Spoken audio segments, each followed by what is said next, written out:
clearing operation isasagawa ng Iselco 1. Ilang lugar sa Kawayan makakaranas ng power interruption. Ang detalye ng balita hatid ni Idol Zena Marie Akdang.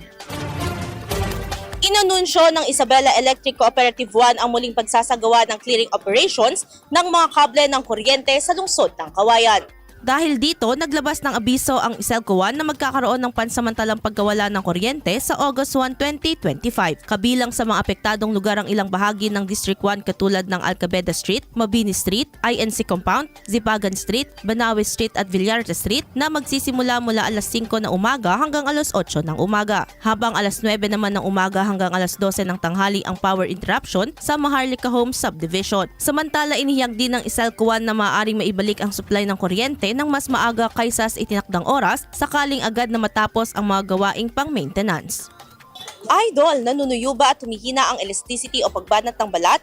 Bumababa ang fat level sa ilalim ng balat, gayon din ang collagen availability sa katawan? Kaya naman 50 pa lang mukha ay kulubot na. Para mapigilan ang mabilis na pagtanda, mag-DTX 500 na.